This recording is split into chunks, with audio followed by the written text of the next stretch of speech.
오늘은 하나님의 전신갑주 진리의 허리띠라는 제목으로 하나님 말씀 증거하도록 하겠습니다. 1866년도에 이 미국의 무장 상선이었던 제너럴 셔먼호가 이 대동강을 거슬러 이 평양까지 올라와서 무역을 하자고 개항을 요구했던 적이 있었습니다. 이때 조선에서는 거부를 하고 회항할 것을 요구를 했더니 이 미군들이 대포를 쏘면서 민간인을 살해하는 일이 벌어졌죠.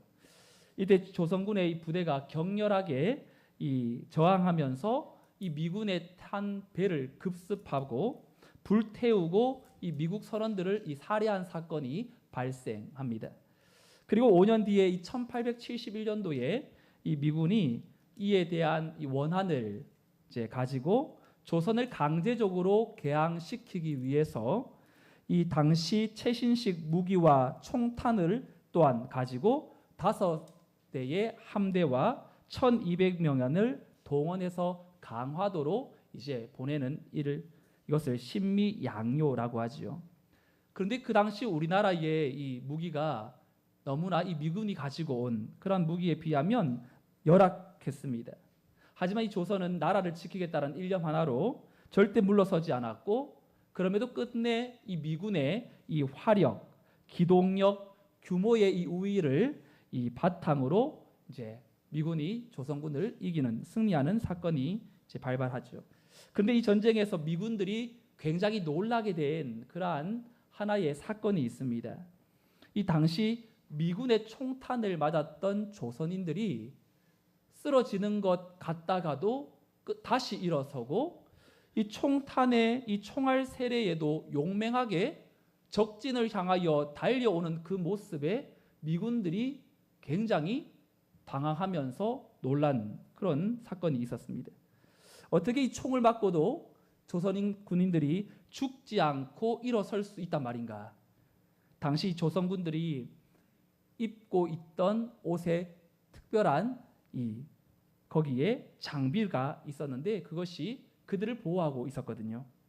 흥선대원군이 서양 국가들이 자꾸만 쳐들어오는 것에 대비해서 당시 이 무기 제조자였던 김기두라는 사람과 안윤이라는 사람에게 세계 최초의 방탄조끼를 만들도록 명령을 내렸고, 그리고 이들이 착수하여서 어떻게 방탄조끼를 만들까 생각하다가 이 솜으로 방탄조끼를 만들자고 이야기하고 실험을 한 끝에 이 솜 12겹이면 총알도 뚫지 못한다는 걸 발견하게 됩니다.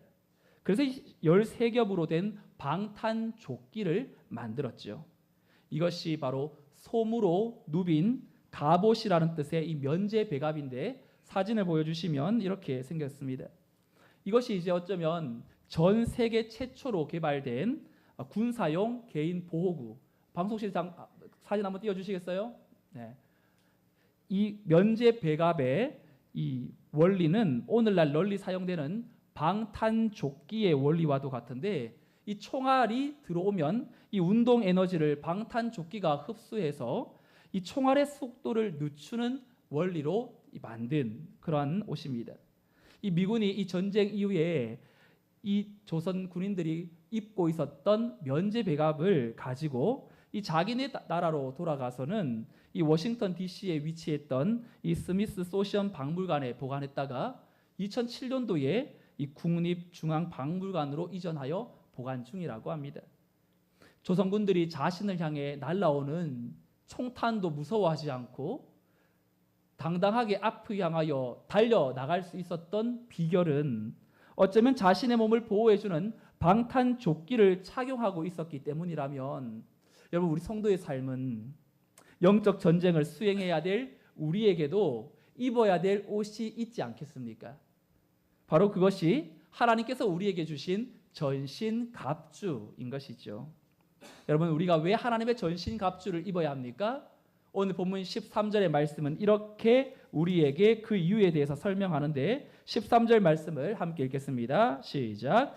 그러므로 하나님의 전신갑주를 취하라. 이는 악한 날에 너희가 능히 대적하고 모든 일을 행한 후에 서기 위함이라. 하나님의 전신갑주를 입어야 될 이유는 능히 대적하기 위해서, 지난주에 살펴본 11절에서도 마귀의 간괴를 능히 대적하기 위해서 하나님의 전신갑주를 입어야 한다고 말합니다. 대적이라는 단어 때문에. 여러분, 대적이라는 건 도망치는 것이 아니라 앞을 향하여서 마주 대하는 그러한 것을 말하는 단어 아닙니까? 적군을 대적하는데 이 병사들이 맨몸으로 나가는 병사가 없는 것처럼 하나님의 성도가 영적인 전쟁을 감당해야 될 그 우리의 현실과 우리의 삶의 자리에서 하나님은 승리할 수 있는 전신 갑주를 선물로 주신 거죠. 그래서 사도 바울이 전도 여행하다가 감옥에 갇힐 때마다 로마 군인들을 유의 깊게 보았습니다. 그리고 그 군인들이 입고 있던 갑옷에서 영감을 얻어서 전신갑주가 무엇인지를 우리에게 6가지로 설명하는데, 사진을 보면 로마 군인들이 완전 무장한 그림이 나오는데요.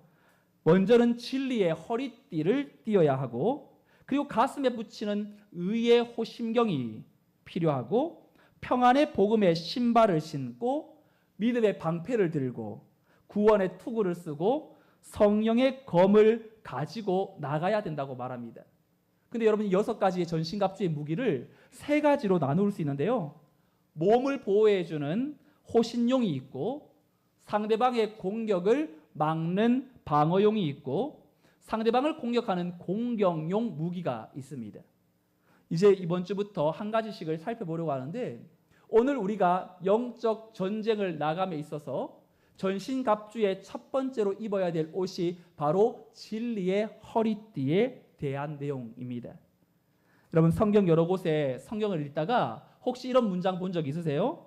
허리를 동이다, 허리를 묶으라, 뭔가 이 동이고 묶는 이런 내용을 혹시 본 적 있으세요? 없으세요? 있으시죠? 열왕기하 9장 1절에 보면 엘리사가 선지자에게 이렇게 말합니다. 선지자의 제자 중 하나를 불러 이르되 너는 허리를 동이고 이 기름병을 손에 가지고 길르앗 라모스로 가라. 그럼 엘리사가 제자에게 허리를 동이라라는 건 어떤 이유입니까? 빨리 목적한 바를 실행에 옮기라라는 뜻 아닙니까?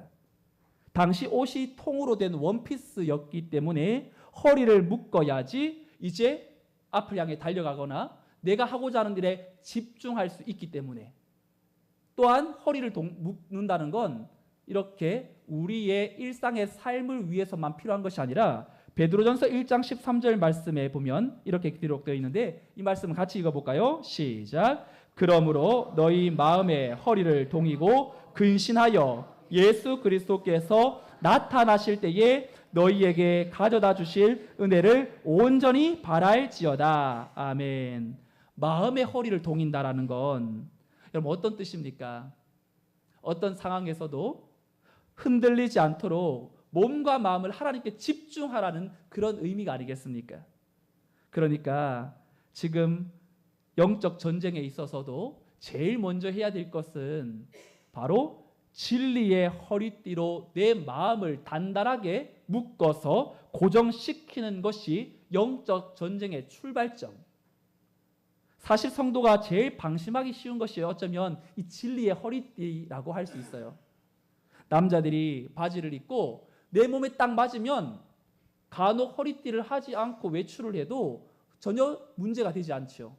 하지만 패션의 완성을 허리띠라고 생각하는 사람들에게는 몸에 맞든 여유가 있든 이제 이 허리띠는 필수 이 아이템인 것처럼 허리띠는 어쩔 때는 유용하지만 착용하지 않아도 전혀 문제가 되지 않기 때문에 삶의 첫 부분을 진리의 허리띠로 단단하게 고정시키는 것이 어쩌면 그렇게 중요하게 여겨지지 않을지도 몰라요.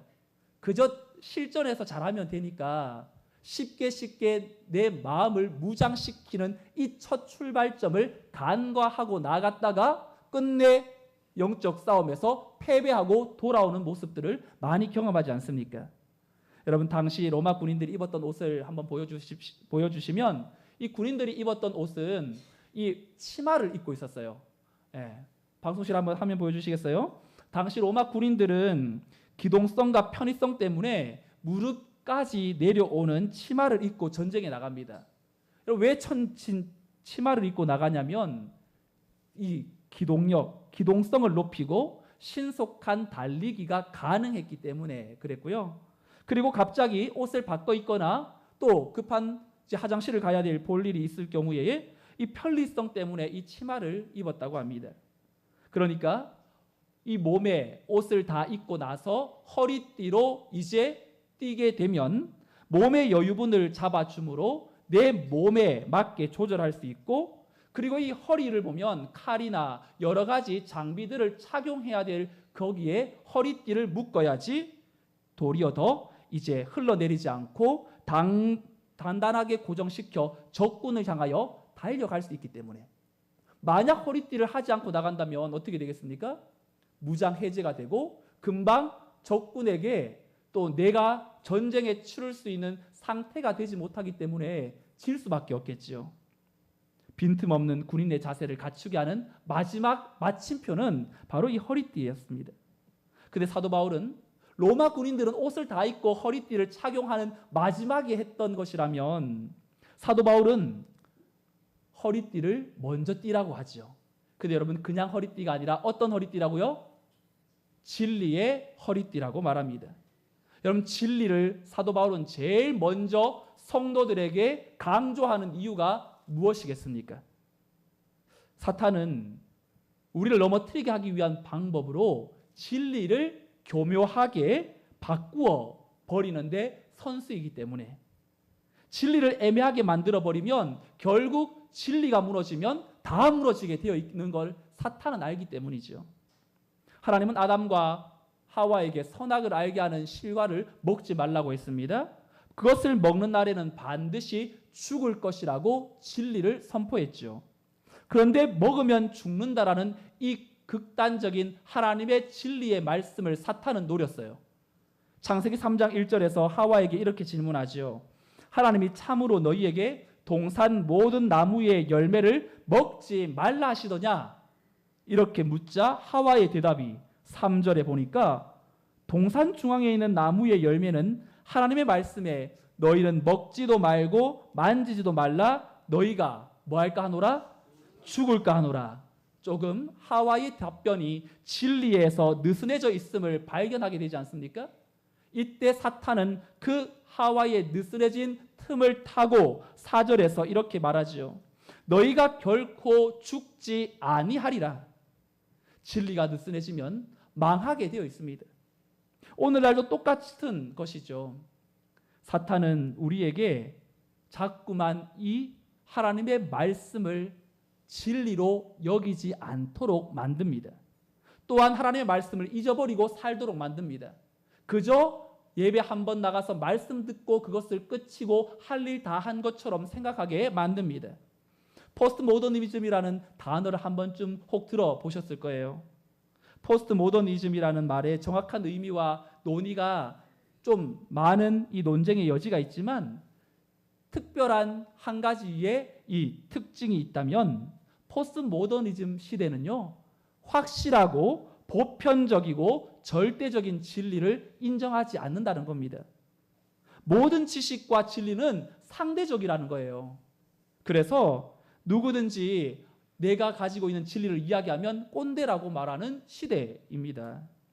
그래서 내 마음이 끌리는 대로, 그래서 내가 곧 길이요 진리요 생명이라고 말하는 시대가 오늘 포스트 모더니즘 시대의 삶의 방식이죠. 여러분, 요즘 젊은 세대를 무슨 세대라고 말하죠? MZ세대라고 말하죠. 여러분, M이라는 건 밀레니엄이라는 이 1981년도부터 96년도 사이에 태어난 세대를 말하고요. G세대, 이 G는 이 제너레이션 1997년부터 2013년도 사이에 태어난 세대를 G세대라고 하는데, 이들의 특징이 뭐냐면 개인주의, 자기 표현을 전혀 남을 의식하지 않고 할 수 있는 사람들, 뇌를 거치지 않고 말한다라는 이런 표가 있는데요. 이렇게 표현이 있는데, 기분이 나쁘면 옛날 같으면 누군가 눈치를 봐도 보면서라도 할 말을 좀 잘 못하는 시대가 있었지 않습니까? 그 자신의 감정을 쏟아내는 것에 전혀 아랑곳하지 않고 표현하는 것에 익숙해진 시대. 그래서 우리 어르신들이 길을 지나가다가 좀 이 비행 청소년들의 모습을 볼 때에 그들을 이제 대하거나 간섭하는 것을 꺼려하고 이제 두려워합니다. 왜냐하면 어떤 해코지를 당할지 모르니까. 포스트 모더니즘의 가치 속에 내가 즐거우면 진리이고 내가 기쁘면 그것은 바른 것이고 내가 싫으면 그것은 거짓이 되어버린 이 시대 속에 우리는 변치 않는 진리를 붙들고 살아가야 될 그 설 자리가 더 이상 상실해버린 이 시대 속에 우리도 함께 진리를 희석시켜 진리가 아닌 것에 내 마음이 빼앗겨 살아가기가 너무나 쉽다는 것이죠. 그렇다면 오늘 이 말씀 앞에 진리의 허리띠를 띠라는데 우리가 붙들어야 될 진리는 무엇일까요? 우리가 붙들어야 될 진리는 하나님의 말씀인 줄로 믿습니다. 여러분, 말씀이 진리라는 것은 이 말씀은 사람의 말이 아니라는 것이겠고 영적인 하나님의 권위가 담겨 있는 책인 거죠. 아무 책이나 진리의 책이라고 하지 않습니다. 사람들의 사조, 생각, 자신들의 사상을 담아 놓은 것이니까 그건 참고서적이지 진리책은 아닙니다. 그런데 하나님의 말씀은 피조물이 이 땅을 살아가는 동안 AI 시대가 더 많이 우리에게 다가오고 최첨단 시대를 걸어가면서도 상황과 환경은 급변하는 시대 속에서도 진리는 변치 않기 때문에 적용 가능한 하나님의 말씀이 담겨 있는 이 말씀을 우리가 가까이 하는 건 결국 진리를 붙들고 살아가야 될 성도의 하나님이 주신 그러한 진리의 아름다운 보고인 것이죠. 저는 신학교를 다닐 때 한 교수님을 잊지 못합니다. 지금은 은퇴하셨는데 조직 신학을 가르치셨던 이 교수님이 다른 건 뭐 전혀 이렇게 열정을 가지고 가르치진 않으셨어요. 그냥 이렇게 흘러가는 대로. 그런데 이 부분만 되면 피를 토하면서 신학생들이 경계해야 될 신학이 있다고 말하면서 바로 자유주의 신학에 대해서는 열변을 토하면서 우리에게 강조했던 그러한 분이 계셨어요. 자유주의 신학이라는 건 19세기 말부터 20세기 초반에 발전한 기독교 신학의 흐름인데 자유주의 신학은 성경의 권위를 무너지게 만들고 성경이 오류가 없다라는 무오류성을 반박하면서 그저 이 시대의 문화적, 산물, 역사적 산물로 보면서 하나님의 말씀이 담겨 있는 진리보다 참고서로 전락시켰습니다. 예수님이 하나님이라는 사실을 부인합니다. 예수님을 도덕적, 영적 스승으로 하락시켜버렸어요. 그리고 자유주의 신학은 성도의 개인의 경험이 중요하고 이성을 강조하는 이러한 신학에 절대로 동조해서는 안 된다고 그렇게 가르쳤는데 그분이 그렇게 강조한 이유가 있었어요. 왜냐하면 유럽 교회가 이 자유주의 신학에 의하여서 변질 쇠퇴의 길을 걸었기 때문에 유럽 교회가 이 자유주의 신학에 물들다 보니까 하나님의 말씀의 권위가 무너지니까 교회당에 와서 예배를 드려야 될 이유도 못 찾고 그리고 자신의 이성과 경험을 중시하면서 신앙생활하니까 교회를 떠나고 그리고 교회의 출석률이 줄어드니 재정도 줄게 되고 교회당은 이제 술집으로 넘어가는 일이 계속해서 생겨나게 된 것이죠.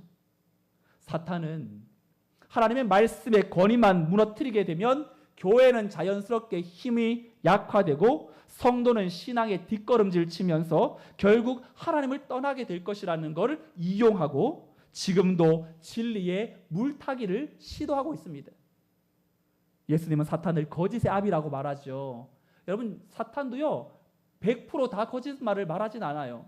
90% 이상 진리를 말하다가 10% 눈에 띄지 않게 거짓을 섞어서 진리로 둔갑시켜서 말하면 그것이 사실인 양 진리인 양 받아들이게 되는 것. 여러분 제가 몇 가지 여러분들에게 질문을 드릴게요. 오늘날 우리의 삶에 공격해 들어오는 진리인 것처럼 보이지만 진리가 아닌 진리에 아닌 거짓에 속아 넘어가는 그러한 내용 몇 가지를 알려드릴게요. 여러분 듣고 한번 답해 보시기 바랍니다. 하나님은 사람의 행위와 업적에 따라서 그 사람의 가치를 결정한다. 여러분 이 말은 진리입니까? 거짓입니까? 거짓이죠. 하나님은 우리의 행위의 업적에 따라 우리의 가치를 결정하지 않으시고 있는 모습 그대로 사랑하시고 하나님 자녀로서의 가치를 인정해 주세요.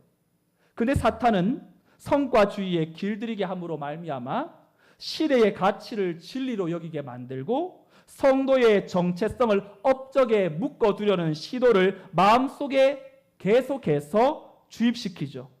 그래서 오늘도 나는 어떠한 업적, 어떠한 나는 성과 여기에 혈안이 되어서 나가게 되므로 하나님을 상관없이 이 땅에서 잘 먹고 잘 사는 것에 마음 뺏기게 만드는 것.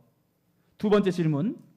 개인적 실패나 내가 저지른 실수와 실패는 회복될 수 없다. 여러분 이건 진리입니까? 거짓입니까? 진리입니까? 거짓입니까? 고민해야 봐야 합니까? 거짓이죠. 여러분 우리가 저지른 실수로 인해서 어떨 때는 대가를 지불해야 될 때도 있죠. 하지만 그것으로 삶이 끝장 나지는 않습니다. 다만 사탄이 우리에게 절망감을 심어요. 정죄감을 심습니다. 그러면서 우리를 다시 일으켜 세우지 못하도록 낙심하게 만들어버릴 뿐입니다.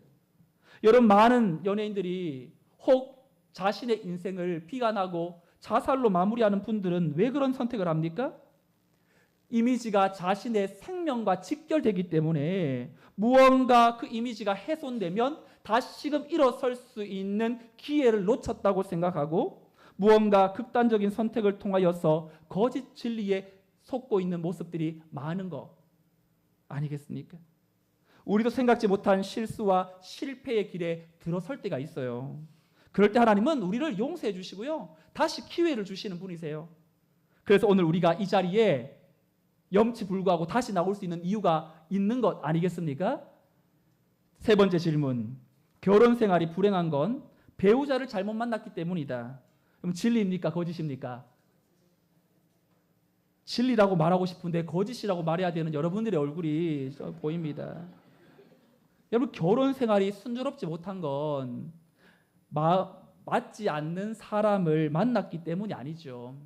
어쩌면 결혼이라는 것은 맞지 않는 서로 다른 사람이 만나서 함께 만들어가는 것인데 우리가 나의 결혼 생활이 행복하지 못한 이유가 있다면 나를 행복하게 해주는 배우자를 만나지 못했기 때문이 아니라 상대방을 통하여 내가 변화되기를 거부했기 때문에 아마 결혼 생활이 좀 불행한 이유가 있지 않겠어요? 사랑하는 성도 여러분, 이 밖에도요. 오늘날 무시무시하게 이 나라를 파고드는 하나님의 창조 질서의 근간을 흔들어 버리는 그런 독소 조항이 들어있는 차별금지법이 통과되려고 하는 시도가 계속해서 일어나고 있습니다. 영국은 오래전에 이 차별금지법이 통과되었어요. 차별이라는 건 금지되는 것이 맞죠. 하지만 이 안에는 잘못된 독소 조항이 포함되어 있기 때문에 문제가 있는 것입니다. 영국에는 만 14세가 되면 아이들에게 자신의 성별에 대해서 선택할 자유를 줍니다. 그래서 이 아이가 생물학적으로는 남자인데 자신의 기분상 또한 사회적으로 살다 보니 나는 남자 같다고 생각하면 남자로 인정해주는, 만약 그러한 이 제도가 우리나라에도 정착이 된다면 여러분 이제 건강한 가정을 찾아볼 수가 없게 될 것이고 여자가 여자를 며느리로 데리고 오고 남자가 남자를 며느리로 데리고 와서 동성애가 가정 안에 이제 들어오면 무질서한 시대 가운데에 얼마나 큰 재앙이 이 땅 가운데 벌어지겠습니까? 하나님께서 남자를 여자를 만드신 것이 진리인데 사람들은 그 진리를 어그러뜨리고 사회적 성이라는 것을 만들어내었어요. 나의 취향에 따라 성을 선택할 수 있는 것, 어쩌면 이 시대에 진리가 없고 내가 선택하는 것이 진리라고 말하는 그런 무시무시한 그런 시대 한복판에 우리가 서 있습니다. 그 상황에서 우리에게 말씀의 진리를 넣어주신 이유는 말씀이 우리에게 있을 때만이 세상 속에 변치 않는 진리로 살아야 함을 우리에게 알려주는 것이고 예수님의 제자, 하나님의 자녀라는 정체성을 가진 성도가 무엇을 선택해야 될지를 알 수 있도록 만들어 주신 것이 이 말씀이기 때문에 하나님의 간절한 유언과도 같은 것, 바로 우리가 진리의 말씀을 붙들어야 될 이유인 것이죠.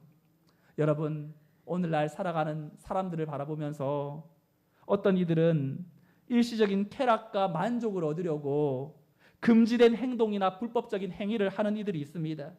도둑질, 투기, 마약, 그러한 것들에 중독된 사람들이 있고요.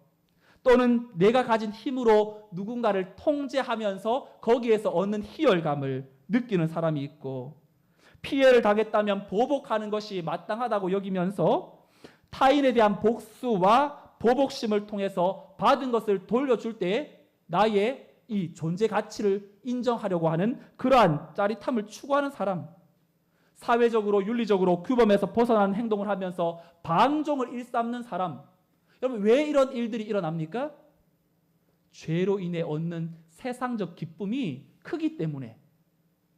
사실 죄를 지을 때요, 엄청난 즐거움이 다가오거든요. 누가 감옥에 들어갈 것을 모험을 무릅쓰고 죄를 짓겠습니까? 누가 마약을 하면 인생이 파탄난다는 걸 알면서도 그것을 하는 사람의 심리는 무엇입니까? 지금 내가 하고 있는 내 삶이 힘들고 짜릿한 하나의 그 기분을 맛보려고 하는 것이 결국은 그것으로 인해서 자기의 인생이 망가지는 건 어쩌면 우리가 불을 보면서도 불에 내 몸이 데이는 줄 알면서도 그 불을 내가 벗어버리지 못하는 모습과 같은 것. 여러분들은 언제 가장 기쁘세요? 여러분들은 무엇 할 때 행복하세요? 여러분들은 이 예배를 드리면서 무엇이 내게 진짜 만족을 주는 것이라고 생각하고 거기에 내 마음이 집중되어 있습니까? 여러분들이 기뻐하는 그것이 어쩌면 우리의 우상일 수 있습니다. 오늘 말씀을 통해서 성령의 이 진리의 허리띠를 띠고 거짓을 하나님 앞에 잘라내고 다시금 진리가 주는 진짜 기쁨을 누릴 수 있기를 주님의 이름으로 축원드립니다. 저는 힘들 때마다 다시금 마음이 흔들릴 때마다 요한복음 17장을 읽는 그러한 습관을 가지려고 합니다. 예수님께서 요한복음 17장에 십자가를 앞에 두고 자신의 제자들을 위해서 유언과도 같은 그러한 기도문이 담겨 있어요. 여러분, 요한복음 17장을 한 절 한 절 꼭 집에 가셔서 한번 읽어보십시오. 그 기도를 통해서 예수님이 강조하는 내용들이 몇 가지가 있는데요, 여러 번 강조하는 것 중에 이런 것이 있어요. 요한복음 17장 17절 말씀인데 함께 읽어볼까요? 시작. 그들을 진리로 거룩하게 하옵소서. 아버지의 말씀은 진리니이다. 19절에도 시작. 또 그들을 위하여 내가 나를 거룩하게 하오니 그들도 진리로 거룩함을 얻게 하려 함이니이다. 아멘. 예수님이 십자가를 지면 이제 남겨진 제자들이 어떻게 살아갈 수 있을까? 진리로 거룩해지기를 원했어요. 진리로 거룩해지기를 원하는 예수님의 마음은 변치 않는 진리이신 하나님의 말씀을 따라갈 때 세상과 구별된 삶을 살아가게 되는 것이고, 진리를 살아가는 성도가 이 땅에서 누리는 제일 가치 있는 삶을 살게 되는 것이고, 진리를 살아가는 것이 하나님이 제일 기뻐하시는 삶이기 때문에 제자들에게 진리로 거룩해지기를 기도하신 것이죠. 여러분, 이 한 주간 우리에게 주어진 삶을 한번 생각해 보세요. 지난주와 좀 색다른 삶이 펼쳐질까요? 어쩌면 동일하겠죠. 늘 마주하는 사람을 대하겠죠. 변할 것 같아 보이지 않는 환경이 우리를 기다리고 있을 겁니다. 그리고 지난주에 유혹했던 그 사탄의 시험이 여전히 우리에게 다가오고 이 자리를 박차고 나가면서 여전히 그 문제 앞에 우리는 씨름해야 될 것입니다. 진리를 따라 살아가는 성도가 동일한 환경에서 마땅히 해야 할 것을 함으로 진짜 자유를 누리며 살아가는 인생, 하지 말아야 될 것을 하지 않는 것이 진리가 주는 자유함이고, 해야 할 것을 또 하기 싫다고 안 하는 것이 아니라 그것을 할 수 있는 그러한 능력이 바로 진리가 주는 힘인데요, 저는 말씀을 정리하면서 한 가지 이야기로 오늘 말씀을 정리하고자 합니다. 제가 작년에 부임하고 나서 최근에서야 처음으로 이 권사님 한 분을 신방하게 되었어요. 이 권사님은 저희 교회에 등록하신 지가 15년 이상 되신 분이신데, 자료를 보니까 2011년 6월 4일 설립 34주년 때 이 자리에서 이제 새롭게 상도동에서 건축한 이 교회에 헌당 예배를 드릴 때에 명예권사로 추대되신 분이세요. 하지만 이후에 남편 집사님께서 먼저 소천하셨고, 그리고 권사님도 몸이 급격하게 안 좋아지시다가 또 요양원에 치매로 인해서 지금 입원해 계시는데, 우리 박우순 장로님의 형수가 되시는 이 김보교 권사님을 만났습니다. 한 번도 뵌 적이 없는 또 분이고, 또 더 빨리 찾아갔어야 되는데 죄송스러운 마음으로 빨리 날짜를 잡고 찾아갔는데요. 여러분, 그렇잖아요. 요양원이라는 곳이 사실 가족들이 더 이상 돌보기가 어려운 상태에 놓여 있을 때 전문적으로 도움이 필요한 곳에 들어가는 곳이 아닙니까? 그리고 이곳에 이제 들어가게 되면 이제 다시 좀 건강하게 회복돼서 나오기가 또 쉽지 않은 곳이 요양원 아니겠어요? 그런데 이제 장로님 내외분과 아내와 저가 찾아갔는데, 이 김보교 권사님이 박 장로님을 보고 너무 활짝 웃으시면서 저는 처음 보니까 뭔가 닭보듯 보셨고요. 이제 장로님을 볼 때 너무 좋아 보시는 거예요. 그래서 마음 한구석으로는 소천하신 남편분이 또 생각나셨나 보다. 그리고 우리 김 권사님을 보고 동서라고 하며 정확한 호칭을 쓰면서 알아보면서, 야, 그래도 아직 인지력이 또 계시는구나. 그런데 대화를 하니까 대화가 안 되는 거죠. 그래서 고개를 숙이고 계시고, 그리고 대화를 주고받기가 어려운 상황이 되니까 머리로 자꾸만 한편으로 떠오르는 게 뭐냐면, 야, 이 권사님한테 무슨 말씀 전해야 되지? 어떤 말씀을 전해야 이게 좀 권사님이 천국 소망 가지고 살아갈 수 있을까? 권사님과 이제 좀 대화가 잘 안 되니까 이제 빨리 이제 예배를 좀 뭔가 드리려고 찬송을 부르기 시작했어요. 어르신들이 제일 좋아하는 찬송가가 301장이잖아요. 지금까지 지내온 것 주의 크신 은혜라. 찬송가를 부르는데 계속 고개를 숙이고 계셨던 권사님께서 이 반응을 보이며 따라 부르시기 시작하는데 진짜 감동스러웠어요. 마침 옆에서 아내가 찬송가 부르는 1절부터 3절까지 다 불렀는데 1절만 영상을 찍은 것이 있어서, 여러분 김보교 권사님 어떻게 또 지내시는지 영상 한번 같이 나눌까요? 영상 보여주시겠습니까?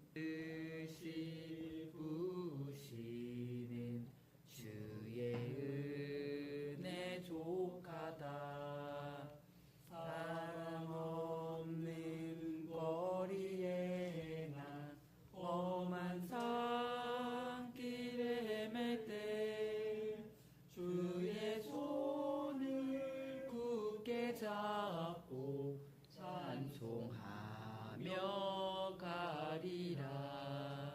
아멘. 제가 진짜 감사했던 건, 비록 권사님이 육신의 건강은 쇠하여지고 인지 능력은 떨어지고 다른 것은 다 잊어버려도 잊을 수 없는 권사님의 머릿속에 각인되어져 반사적으로 나오는 고백이, 지금까지 지내온 것 주의 크신 은혜이고 자나깨나 주의 손이 항상 살펴주시고 모든 일을 주 안에서 형통하게 하시네. 주님 다시 배울 날이 날로 다가와 무거운 짐을 죽게 벗은 날도 멀지 않았는데, 나를 위해 예비하신 고향집에 돌아가 아버지의 품 안에서 영원토록 살리라. 제가 한편으로 머릿속에 이 권사님에게 무슨 말씀을 전해야 될까 고민하는 것이 사라졌어요. 이게 진리의 말씀이지. 이 고백을 하고 있는 권사님에게 하나님께서 붙들어 주셔서 여전히 소망 없는 환경과 삶이라도 정말로 내 마지막은 아버지의 품이라는 이 사실이 반사적으로 나오는 것이 정말 이 권사님에게, 우리 성도에게 수지 맞은 인생이겠구나. 여러분, 누가 우리의 건강을 자신할 수 있겠습니까? 내게 있는 이 땅의 것이 영원할 것이라고 착각하며 살아가는 사람은 없지요. 나의 의지와 상관없이 시간이 지날수록 우리도 권사님이 걸었던 그 연약한 상황에 놓이게 될 것이고, 나의 생각과 내 의지대로 정상적으로 작동되지 못할 때 우리는 무엇으로 소망 삼아 살아가야 되겠습니까? 평생 진리의 말씀, 하나님께서 나의 인생을 책임져 주셔서 끝내 소망의 항구로 이끄실 것이라는 그 진리가 오늘 내 삶에 작동될 때에 마지막에 혹 치매로 인해서 혹은 영적으로 육적으로 공고할 때에도 그 한 가지에 우리가 집중한다면 우리의 삶은 진리가 주는 그 기쁨이 끝까지 정말로 하나님 안에 붙들려 살아가게 되는 줄로 믿습니다. 오늘 이 자리에 진리 붙들고 눈물로 살아가는 성도들이 계시다면 여러분, 하나님이 그 진리 붙들고 살아가는 삶을 외면치 않으실 거예요. 끝까지 내가 붙들고 있는 진리를 팍팍한 현실 한가운데에서도 삶으로 증명해내달라고 하나님은 우리에게 오늘 또 부탁하고 계십니다. 매일매일 영적 전쟁을 치러야 될 삶의 자리에서 진리의 허리띠로 내 마음과 생각을 묶고 하나님의 말씀을 앞세워서 이 유혹의 그 끝이 결국 나를 어떻게 이끄는지를 미리 간파하고 그 환경을 피하고 스스로를 더욱 진리로 지켜내는 믿음의 군사로 이 한 주간 승리하시기를 우리 주 예수 그리스도의 이름으로 축원드립니다. 아멘. 다 같이 자리에서 일어나셔서 찬송가 445장 함께 찬송하겠습니다.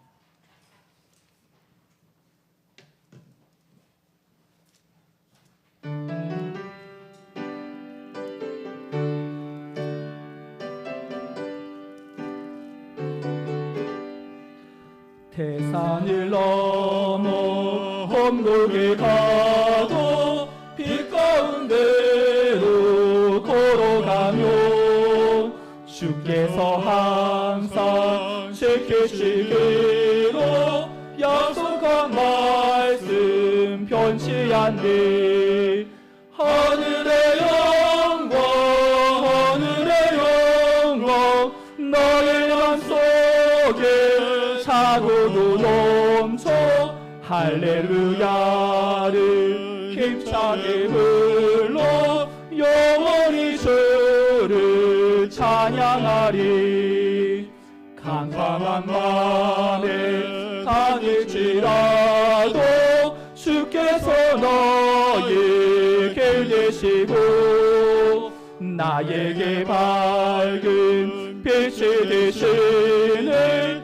길 잃어버릴 염려 없네. 하늘의 영광 나의 맘속에 차고도 넘쳐 할렐루야를 힘차게 불러 영원히 주를 찬양하리. 광명한 그 빛 마음에 받아 찬란한 천국 바라보고 할렐루야를 힘차게 불러 날마다 빛에 걸어가리.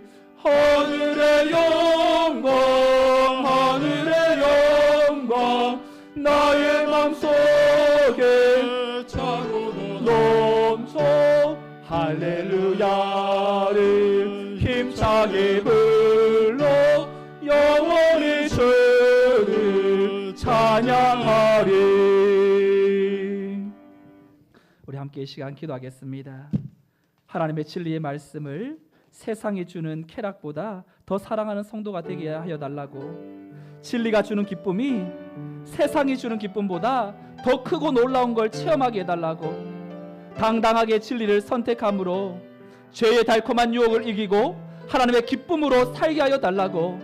불의를 기뻐하지 않고 진리와 함께 기뻐하는 성도로 내 마음에 각인된 진리의 그 말씀 찬양 한 소절이 이 한 주간 동안 하나님 흘러넘침으로 이 땅의 죄악의 것에 마음 빼앗기지 않고 진리의 허리띠로 내 인생의 여정에 하나님이 주신 담대한 말씀으로 죄와 싸워 승리하겠습니다. 하나님 은혜를 더하여 주시도록 오늘 들은 말씀 생각하며 함께 통성으로 기도하겠습니다. 하나님 아버지, 우리에게 영적인 싸움을 향하여 달려갈 수 있도록 전신갑주를 허락해 주시고 진리의 허리띠로 우리에게 마음을 동이고 우리의 행동을 다시금 묶으며 앞을 향하여 달려가라고 말씀하시는 하나님, 전쟁의 승패가 이 진리의 허리띠 하나로 결정됨을 기억하고 말씀을 더욱더 사모하며 하나님이 우리에게 주시는 그 놀라운 능력을 온전히 의지하며 나아갈 수 있기를 소망합니다. 하나님, 우리가 세상 가운데 불의를 기뻐할 때가 너무나 많이 있습니다. 하나님께서 원치 않는 것을 선택함으로 육신의 정욕과 하나님 안목의 정욕과 이생의 자랑에 빠져 살아갈 때가 얼마나 많이 있습니까? 진리와 함께 기뻐하고 하나님이 원하시는 것을 선택함으로 우리 주 여호와 하나님의 놀라우신 능력의 손에 붙들려 한 걸음 한 걸음 주님과 함께 동행함으로 죄와 싸워 이겨 하나님이 주시는 은혜와 능력에서 붙들릴 수 있도록 하나님 우리 성도들을 살려주옵소서. 이 한 주간의 삶도 주님의 주시는 은혜와 능력으로 붙들림 받을 수 있도록 하나님 함께하여 주시옵소서. 연세연만하여져도 하나님 진리의 그 말씀, 진리의 그 찬양 한 소절 한 소절이 우리 성도들의 가슴에 전절히 하나님 흘러가게 하여 주셔서 죄악 가운데에 우리의 인생에 어떻게 주님의 은혜를 받았는지를 생각하고 믿음으로 승리하는 하나님의 권속, 하나님의 능력 삼아 주시옵소서. 이 한 주간도 하나님과 함께 싸워 승리하는 하나님의 권속 다 되게 하여 주실 줄로 믿사오며 우리 주 예수 그리스도의 이름으로 기도드리옵나이다. 하나님의 자녀들에게 영적 싸움을 싸워 이기도록 전신갑주를 허락하시고 세상 속에서 진리로 거룩하게 살아가도록 요청하시는 하나님의 마음을 오늘도 깨닫게 하여 주시니 감사합니다.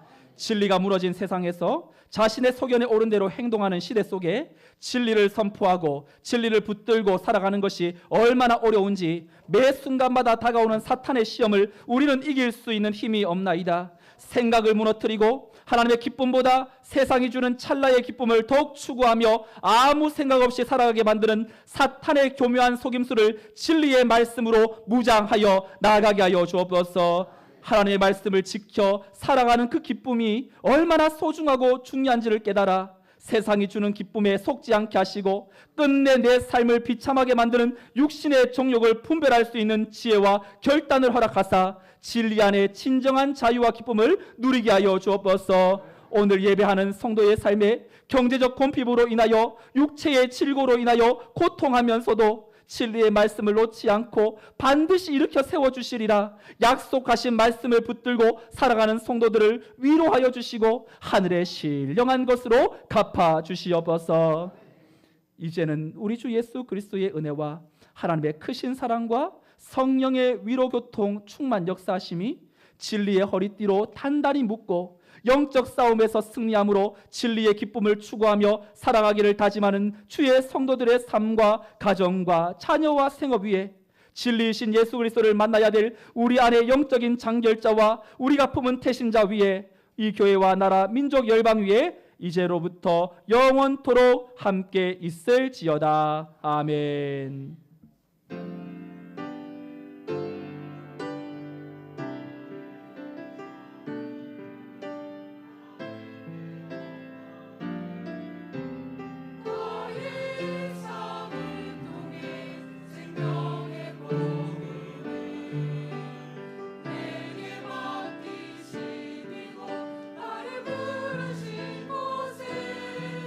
하나님의 나라가 이루어지길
번만 해볼까요?